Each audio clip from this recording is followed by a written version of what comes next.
दोस्तों, अगर अभी तक आपने चैनल को सब्सक्राइब नहीं किया हो तो सब्सक्राइब कीजिए और बेल आइकन को जरूर दबाएं ताकि अपडेट पाएं सबसे पहले।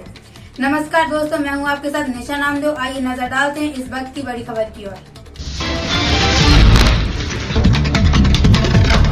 शुक्रवार शाम 7 बजे शहर नकली लोकायुक्त पुलिस की टीम बनकर नागरिक बैंक के मैनेजर हरिओम भावसार के घर पहुंचकर उनसे आय से ज्यादा संपत्ति का कहकर उन पर कार्रवाई की बात की गई। जब बैंक मैनेजर ने आनन फानन में उनसे कहा कि आप नोटिस बताइए, तो उन्होंने नोटिस का एक कागज दिखाकर उनसे रुपयों की पेशकश की और मामला रफा दफा करने का भी आश्वासन दिया। लेकिन बैंक मैनेजर की सूझबूझ उस समय काम आई जब उन्होंने अपने मिलने वालों और रिश्तेदारों को फोन लगाकर घटना की सूचना दे डाली। जैसे ही उनके घर में रिश्तेदार पहुंचने लगे तो आनन फानन में तीनों आरोपियों ने भागना शुरू कर दिया, जिसमें एक आरोपी भागने में सफल हो गया तो दो को मोहल्ले वालों और रिश्तेदारों ने पकड़कर धुनाई कर डाली और पुलिस के हवाले कर दिया। लेकिन बड़ी बात तो यह है कि शहर में 2 थाने हैं और बैंक मैनेजर का मकान भी शहर में बीचों बीच स्थित है। इस तरह की घटना को कहीं ना कहीं पुलिस का खौफ ना होना दर्शाता है।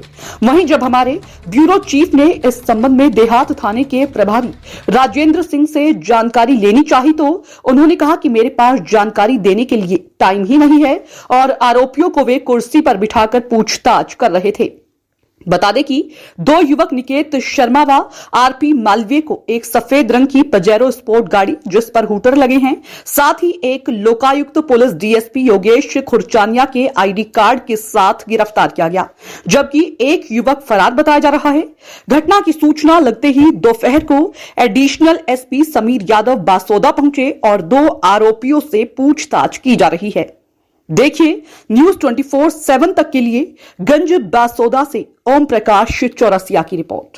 जानकारी थोड़ी बताएं। बासोदा में यहाँ जो हरिओम भावसार जी हैं, जो नागरिक बैंक में कर्मचारी हैं, उनके द्वारा कल शाम को थाने में कंप्लेंट की गई थी कि उनके पास कुछ लोग आए थे जो स्वयं को लोकायुक्त के लोग बता रहे थे और उनको एक नोटिस सर्व करते हुए उन्होंने उनसे डिमांड की थी कुछ पैसों की और पैसे के आधार पर उनके विरुद्ध जो शिकायत की गई है उसका पटाक्षेप कर देंगे, उसका डिसॉल्व कर देंगे, इस तरह की बात हुई थी। उसके इस शक के आधार पर उन्होंने वहाँ पर से उनके अपने साथियों के साथ जो 2 व्यक्ति थे उनको पकड़ने की कोशिश की थी। एक व्यक्ति पकड़ा गया था और पुलिस को सूचना दी थी। उसके बाद वो थाने आए थे। थाने आने पर उन्होंने कंप्लेंट की, जैसा मैंने आपको बताया।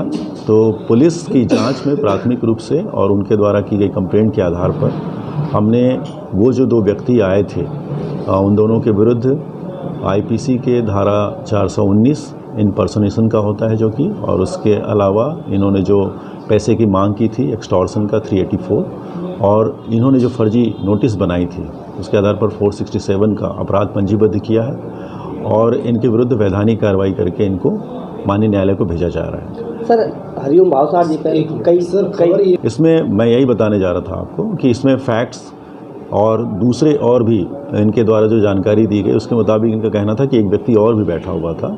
इसके अलावा ये भी तथ्य आ रहे हैं बाद में कि इनके द्वारा पूर्व में भी इस तरह का कोई प्रयास किया गया था। इन सारे फैक्ट्स पर हम इन्वेस्टिगेट कर रहे हैं और इस पूरे मामले में हम सारे साक्ष्यों को इसमें परीक्षण करेंगे और उस परीक्षण के आधार पर जो भी फैक्ट्स आएंगे उस पर हम वैधानिक। एक डीएस सामने आया, उनके ही नाम से हमने रेड डालने का प्रयास किया था। जी हाँ, आपने जो अभी लोकायुक्त नहीं है उनसे भी चर्चा हुई थी तो उन्होंने बताया कि हमने पहले इनको निर्देशित कहा था कि आप इसकी जान वो जाके चेक करें। बोले हम प्राइवेट एजेंसी कराते हैं। तो इसमें आपकी कोई बात हुई क्या योगेश खुरचानिया? इस संबंध में हमारी किसी से बात नहीं हुई है, लेकिन पुलिस के द्वारा जो प्राइमा फेसी इन्वेस्टिगेशन किया गया है उसमें चूँकि एफआईआर में भी ये बात आई है कि इनपर्सोनेशन में इसका नाम लिया गया था इस व्यक्ति का।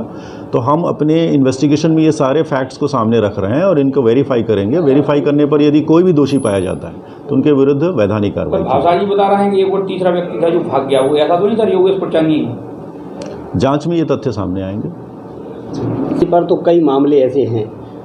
अभी 20 दिन पहले भी एसपी महोदय को ने एक व्यक्ति ने आवेदन दिया था कि इन्हें गमन किया है और उसको 13 लाख रुपया वापस भी कर दिए। इस मामले में कोई कार्रवाई हुई है क्या इन पर? ये जो पूरी एफआईआर हुई है ये अलग तरह का एक प्रकरण है और इनके विरुद्ध अगर कोई